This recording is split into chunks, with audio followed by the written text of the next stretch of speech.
Jadi Said Ali Asakran itu tidak berdusta, hanya saja orang-orang itu dibuat percaya bahwa Said Ali Asakran itu berdusta. Seperti dalam judul ya, video ini berusaha menertibkan literatur abad ke-8 untuk menepis kemungkinan bahwa Said Ali bin Abi Bakar As-Sakran adalah biang kerok pengenalan Ba'alawi sebagai keturunan Rasul yang baru dimulai pada abad ke-9 Hijriah. Bagi saya, penertiban literatur ini cukup penting dan sangat penting ya, karena dari sinilah para pembatal Ba'alawi itu punya tumpukan salah paham dalam menelaah. Dua tumpukan salah paham sudah saya jelaskan pada dua video sebelumnya, jadi silahkan klik di playlist pojok kantor. Nah, salah satu tumpukan salah paham yang akan saya bahas di video ini adalah gitu, yang meleset beranggapan Ubaidillah bin Ahmad Al-Muhajir itu baru muncul belakangan dan dipromotori oleh Said Ali Asakran. Mereka mengira Said Ali Asakran adalah orang pertama yang memperkenalkannya, menyantolkan nama itu sebagai leluhur Ba'alawi dan akhirnya menipu banyak orang termasuk Ba'alawi sebagai kabilah Sadah. Benarkah demikian? Mari kita mulai.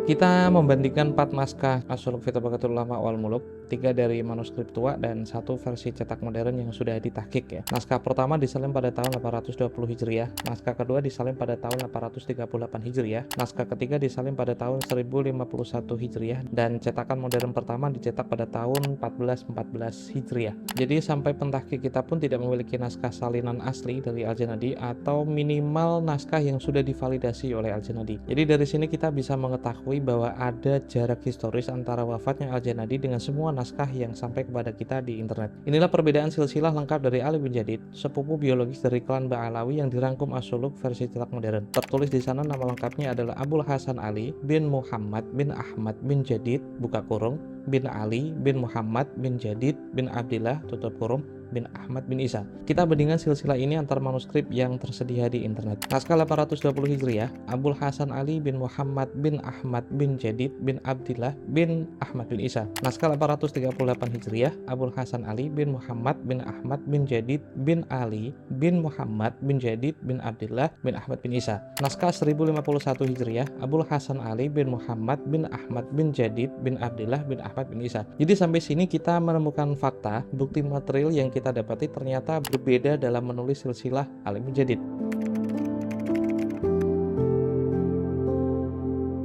Jangan berlogika seperti ada 3 macam ember di belakang kita, terus tahu-tahu ada anjing yang mulutnya itu basah sehabis minum air dari salah satu ember itu. Karena kita tidak tahu dari ember manakah anjing ini minum, lantas kita hukumi ketiga ember ini najis mughlathah semua. Jangan kayak gitu, itu biar Kiai Imad saja yang melakukan itu. Karena ember yang dijilat anjing dan manuskrip yang sudah kita kumpulkan tadi itu beda persoalan. Kecuali Anda adalah sejarawan yang picik, nah itu urusan Anda. Namun, kebenaran itu tidak bisa diperoleh melalui kepicikan seperti itu. Akan saya coba buktikan bahwa silsilah yang benar dapat kita peroleh melalui konfrontasi sumber sezaman. Ini langkah umum yang dilakukan untuk memvalidasi reportase intelektual di masa lalu dan setiap sejarawan itu wajib menempuhnya. Caranya kayak gini. Naskah 1051 Hijriah kemungkinan besar disalin berdasarkan naskah tahun 802 Hijriah. Terlihat dari silsilahnya yang sama persis dan beberapa tipe yang sangat mirip. Dan bagi saya, naskah tahun 839 Hijriah itu versi yang lebih kuat, seperti tertulis dalam versi cetak modern, termasuk dalam kurungnya, karena ada dukungan reportase zaman dengan Al-Janadi atau yang paling mendekati dengan Al-Janadi. Di antaranya, Abbas Ar-Rasuli, dikenal dengan julukan Al-Malikul Afdal Ar-Rasuli, penguasa dinasti Rasuli yang menguasai Yaman waktu itu. Dia seorang ningrat, berpendidikan bagus, seorang sejarawan dan ahli nasab juga. Jika Abbas Rasuli ini wafat tahun 778 Hijriah, maka kitab yang dia tulis dalam judul Al-Athaiyah Saniyah wal Mawahib Al-Haniyah adalah kitab manuskrip yang sejaman dengan Al-Janadi dan lebih tua dari ketiga manuskrip yang sudah kita kumpulkan tadi. Saya menyebut kitab Abbas Rasuli sebagai manuskrip Al-Janadi tertua karena 3 alasan. Pertama, Al-Athaiyah Saniyah pada halaman 460 itu mereportase Abul Hasan Ali bin Jadid dengan redaksi yang sangat mirip dengan As-Suluk. Kedua, Al-Athaiyah As-Saniyah itu ditulis oleh seorang raja pada dinasti Rasuli yang mendapati masa kehidupan Al-Janadi yang wafat sekitar tahun 732 Hijriah. Ketiga, raja dinasti Rasuli ini menulis Al-Athaiyah As-Saniyah tentu saja jauh sebelum dia wafat, yaitu sebelum tahun 778 Hijriah. Dan tahun ini lebih mendekati Al-Janadi dibandingkan 3 manuskrip As-Suluk yang baru disalin paling tua yang kita miliki tadi itu tahun 820 Hijriah. tahun 838 Hijriah dan tahun 1051 Hijriah. Saat menulis Al-Athaiyah Saniyah pun Abbas Ar-Rasuli mustahil merujuk ketiga naskah yang beredar di internet ya. Ya tentu saja ya, masuk akal. Mana mungkin orang mengutip naskah yang baru ditulis setelah ia wafat, kan nggak mungkin juga. Jikapun dia merujuk atau mereferensikan tulisannya kepada naskah Al-Janadi, tentu naskah yang menjadi sandarannya itu sezaman dengan Al-Janadi atau patut diduga sudah divalidasi oleh Al-Janadi sendiri. Kenapa? Ya karena dia sejaman dengan Al-Janadi dan sama-sama tinggal di Yaman. Jadi antara tiga manuskrip yang sudah kita kumpulkan tadi dan juga Al-Athaiyah Saniyah itu punya satu kemiripan, sama-sama menyalin ulang. Bedanya, ketiga naskah As-Suluk itu menyalin seluruhnya, sementara Al-Athaiyah Saniyah itu menyalin sebagian yang ia perlukan saja dalam bukunya sebagai kutipan dan juga rujukan. Pada halaman 430, silsilah Ali bin Jadid mirip dan persis dengan naskah As-Suluk tahun 838 Hijriah. Abul Hasan Ali bin Muhammad bin Ahmad bin Jadid bin Ali bin Muhammad bin Jadid bin Abdillah bin Ahmad bin Isa. Kemudian, manuskrip tertua selain Al-Athaiyah Saniyah ialah Al-Aqdul Fakhirul Hasanu yang ditulis oleh sejarawan sekaligus ulama nasab asal Zabid. Tentu saja ini di Yaman, namanya Al-Khazroji. Dan nampak sekali untuk kali kedua, Al-Khazroji mengutip Al-Janadi. Dan saya pastikan pengutipannya itu terjadi sebelum naskah yang beredar di internet. Karena Al-Khazroji itu kan wafat tahun 812 Hijriah. Tentu saja kitab Al-Aqdul Fakhirul Hasanu itu ditulis jauh sebelum ia wafat. Dan ketika ia menulis silsilah Ali bin Jadid pada halaman 1386, mata rantainya silsilah Ali bin Jadid ini memperkuat karena mirip dengan naskah As-Suluk tahun 838 Hijriah. Jadi ada tiga penopang silsilah Ali bin Jadid sampai Abdillah bin Ahmad Al-Muhajir. Dua itu dari sejarawan Yaman, sekaligus ahli nasab Yaman, dan satu naskah tua yang disalin tahun 838 Hijriah. Saat naskah tahun 1051 Hijriah itu terindikasi menyalin naskah tahun 820 Hijriah, di mana silsilah Ali bin Jadid itu ditulis lebih pendek. Namun jika dikonfrontasi dengan naskah dan pakar yang lebih tua dari naskah 820 tadi, tentu saja tidak ada kontroversi dari silsilah Ali bin Jadid, kecuali kita menyebutnya sebagai human error dari seorang penyalin kitab, dan hal ini bisa dialami semua naskah manapun. Hanya perlu sedikit kelegaan hati saja untuk menerima silsilah Ali bin Jadid sampai ke Abdullah bin Ahmad bin Isa. Kalau toh jika bukan karena human error, kelima naskah tua itu bisa benar semua tanpa saling menafikan. Silsilah yang tidak lengkap pada naskah tahun 820 Hijriah dan naskah 1051 Hijriah kemungkinan besar karena sudah maklum, makanya itu disingkat. Namun jika ditanya silsilah Ali bin Jadid yang lengkap itu seperti apa dan silsilah yang faktual itu yang mana, tentu saja jawabannya ialah seperti silsilah yang disalin pada naskah 838 Hijriah dan dua naskah dari pakar nasab yang lebih tua sekaligus sezaman dengan Al-Janadi, yaitu Al-Athaiyah Saniyah dan Al-Aqdul Fakhirul Hasanu. Selain lolos kategori naskah tertua, diperkuat juga dengan verifikasi intelektual di masanya. Intelektual itu adalah Ar-Rasuli dan juga Al-Khazraji. Setelah kita mengetahui silsilah Ali bin Jadid sesuai dengan silsilah yang termaktub dalam karya Al-Janadi, ada dua fakta yang perlu saya ulas. Pertama, Ali bin Jadid itu tidak sezaman dengan Al-Janadi, dan mustahil mereka berdua itu bertemu dan Al-Janadi melakukan wawancara, karena tahun wafatnya Ali bin Jadid dan Al-Janadi itu punya jarak sekitar 112 tahun. Kendatipun umur Al-Janadi itu lebih dari 100 tahun ya, yang mana sangat mustahil, dia masih memerlukan sanad historis untuk menulis silsilah Ali bin Jadid. Kedua, dari pengakuannya sendiri, Al-Janadi itu menyadarkan reportasenya, menyadarkan seluruh kitabnya kepada minimal 3 macam referensi dari intelektual yang wafat tahun 580 Hijriah dan wafat sekitar tahun 600-an. Dan patut diduga ketiga intelektual ini sezaman dengan Ali bin Jadid, bertemu Ali bin Jadid dan mengetahui silsilahnya secara sahih karena dekat dengan masa leluhurnya. Dari kedua fakta ini, seharusnya para pembatal Ba'alawi itu mengetahui bahwa di antara keturunan Ahmad bin Isa adalah Abdullah, seperti reportase Al-Janadi. Permasalahannya, para pembatal Ba'alawi itu mengira Abdullah dan Ubaidillah itu dua orang yang berbeda, dan Sayyid Ali As-Sakran adalah promotor pertama yang memperkenalkan nama Ubaidillah, sekaligus membohongi seluruh keturunan Ba'alawi karena mencangkokkan silsilahnya sebagai keturunan Rasul. Ada dua cara untuk menjawab cocok logi ini ya, ini kan teori yang tidak masuk akal. Pertama, menunjukkan naskah yang sezaman atau mendekati Al-Janadi yang menulis anak Ahmad Al-Muhajir yang bernama Ubaidillah, karena Al-Janadi kan menulisnya dengan nama Abdullah. Kedua, menunjukkan ketiadaan interupsi dari ahli nasab sezaman Al-Janadi tentang nama Ubaidillah sebagai nama lain dari Abdullah bin Ahmad Al-Muhajir. Ketiadaan interupsi atau ketiadaan anulir ini bagi saya penting. Dari sudut pandang historis itu sangat penting karena Ba'alawi kan diklaim berbohong dengan nasabnya, dan tidak ada satupun kebohongan di dunia ini yang sempurna karena pasti ada fakta yang tercecer dan pasti ada yang memungutnya, apalagi jika tokoh-tokoh yang berbohong ini dikepung oleh pakar nasab, pakar sejarah, dan pakar hadis yang sangat serius untuk urusan periwayatan, dan mereka semua tinggal di Yaman, tempat di mana Ba'alawi itu diklaim berbohong. Saya antarkan logika ini dengan cara menjawab yang cukup sederhana. Husain al-Hadal lahir pada tahun 779 Hijriah, wafat tahun 855 Hijriah. Dia kerap mengutip Al-Janadi di dalam kitabnya, dan bisa dibilang kitabnya adalah ringkasan pada reportase Al-Janadi. Jadi selain Abbas ar-Rasuli dan juga Al-Khazraji seperti yang sudah kita bahas, ada satu lagi manuskrip tua yang menjadi penyalin naskah As-Suluk, yaitu Husain al-Hadal dalam kitabnya yang berjudul Tuhfatul Zaman. Pada kitab tersebut, juz 1 halaman 459, Husain al-Hadal menuliskan silsilah Ali bin Jadid sebagai berikut: Abul Hasan Ali bin Muhammad bin Ahmad bin Jadid bin Ubaidillah bin Ahmad bin Isa. Ada 3 penjelasan tentang hal ini ya. Pertama, ada ahli nasab dan sejarawan bernama Husain al-Hadal yang sudah menulis silsilah Ali bin Jadid dengan datuknya yang bernama Ubaidillah bin Ahmad al-Muhajir. Orang ini tentu saja lebih tua dari Said al-Sakran. Kenapa? Kendatipun Husain al-Hadal itu wafat pada tahun 855 Hijriah, tapi Tuhfatul Zaman, kitabnya, itu rampung ditulis pada tahun 826 Hijriah, tahun di mana Said Ali As-Sakran itu baru berumur 7 atau 8 tahun. Kan tidak mungkin Ubaidillah diketahui Husain al-Hadal dituliskan dalam Tuhfatul Zaman berdasarkan informasi dari bocah yang masih kelas 3 SD.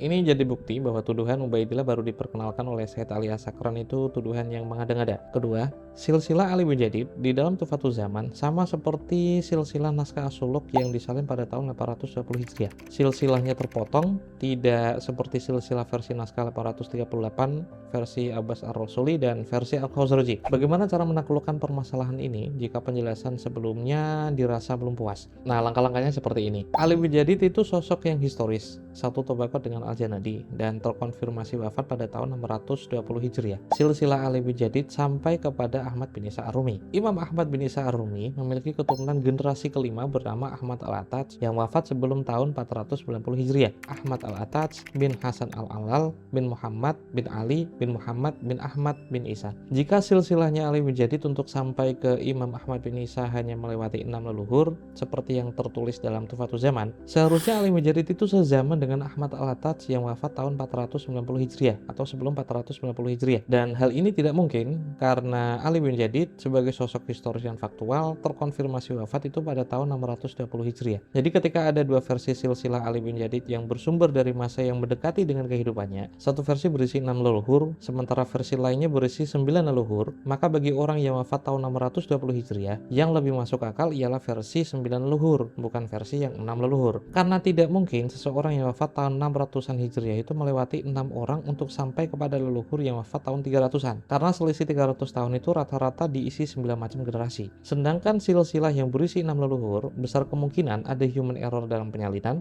atau sakat naskah, karena bagaimanapun naskah yang tersedia sekarang adalah salinan kedua, salinan ketiga yang tidak sezaman dan tidak divalidasi oleh mu'alifnya sendiri, atau penulisnya sendiri memang bermaksud menyingkat silsilah dari 9 menjadi 6 leluhur karena sudah maklum dan sudah dimengerti masa itu. Seperti orang-orang kan sudah maklum bahwa Habib Lutfi bin Yahya, nama Sayyid Yahya itu bukan nama ayah atau satu generasi pas di atasnya. Nama Habib Umar bin Hafid, nama Sayyid Hafid itu bukanlah ayah satu generasi pas di atasnya. Jika kamu sudah memahami ini, maka tidak akan kaget dengan silsilah Ali bin Jadid dalam Majruh Syafaf karena sudah mengetahui kesalahan ketik yang terdapat di dalamnya ya. Pada halaman 164, saat ngasih biografi singkat tentang Jadid bin Ubaidillah yang menjadi leluhur ke-7 dari Ali bin Jadid, silsilahnya itu tertulis begini: Abul Hasan Ali bin Muhammad bin Ahmad bin Muhammad bin Ali bin Muhammad bin Jadid bin Ubaidillah bin Ahmad bin Isa. Kira-kira apa yang salah dalam salinan silsilah ini? Yang salah ialah buyutnya Ali bin Jadid yang ditulis bernama Muhammad itu seharusnya ditulis Jadid. Kenapa? Pertama, naskah ini tidak ditulis oleh Al-Khatib sendiri, penulis Ajurus Hafaf, namun ditulis oleh seorang penyalin pada tahun 1300-an. Kedua, sudah ada 5 macam reportase yang mendekati Ali bin Jadid yang menulis nama buyutnya ialah Jadid, bukan Muhammad, seperti yang tertulis dalam Ajurus Hafaf. Untuk diketahui, Ajurus Hafaf itu ditulis Al-Khatib pada tahun 820 Hijriah dan sudah menulis silsilah Ali Khalid Qasam pada Hikayatul Ula sampai kepada Ubaidillah bin Ahmad bin Isa. Sama seperti Tuhfatul Zaman yang selesai ditulis menulis sebelum Said Ali As-Sakran itu balik sekitar 8 tahunan dan sudah menuliskan silsilah Alimin Jadid kepada Ubaidillah bin Ahmad Al-Muhajir. Nama Ubaidillah bin Ahmad pun sudah ditulis oleh Al-Khatib pada tahun 820 Hijriah, di mana Said Ali As-Sakran itu baru berumur 2 tahun. Artinya, pada naskah sezaman yang menyalin ulang kitab As-Suluk, ada 3 naskah yang mencatat nama leluhur Ali bin Jadid ini sampai Abdillah. Sementara pada masa yang sama atau yang mendekati, ada 2 naskah yang mencatat leluhur Ali bin Jadid itu sampai Ubaidillah. Bukankah ini terang sekali jika Abdullah dan Ubaidillah adalah satu orang yang sama? Dan bukankah ini terang sekali nama Ubaidillah sebagai nama lain dari Abdullah itu sudah jauh dikenal sebelum Said Ali As-Sakran itu lahir? Dan jika memang kedua nama ini bukan dimiliki satu orang yang tunggal, buktikan kepada saya satu saja ulama yang sezaman dengan Al-Janadi, Al-Khazraji, Abbas Ar-Rasuli, Husain Al-Adal, Asy-Syarji, Abdurrahman Al-Khatib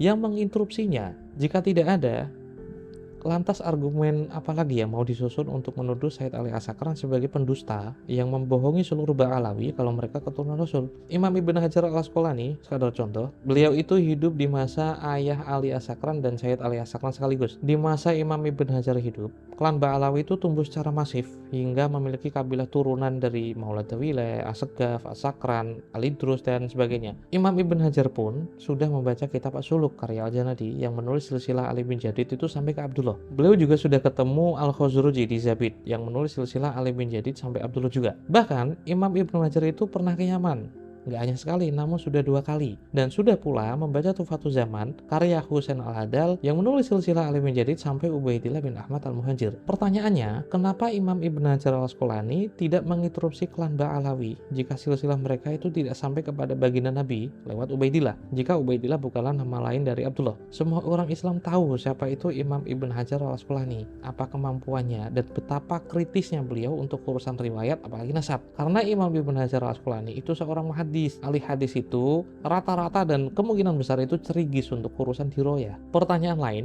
jika Al-Janadi keliru menulis silsilah untuk Ali bin Jadid sampai kepada Abdullah dan Husain Al-Adal keliru menulis silsilah Ali bin Jadid sampai ke Ubaidillah, kenapa sampai 100 tahun setelah keduanya wafat tidak ada satupun dari ulamanya, sejarahnya, ahli nasabnya, otoritasnya, tetangganya yang sezaman dengan mereka yang menganulir silsilah yang ditulis oleh As-Suluk dan juga Tufatul Zaman? Atau sebenarnya Said Ali As-Sakran itu orang yang jujur, nama Ubaidillah sudah dikenal jauh sebelum dia lahir dan penduduk Yaman mengetahui siapa leluhur Ba'alawi, yaitu Abdullah bin Ahmad Al-Muhajir yang juga dipanggil dengan Ubaidillah.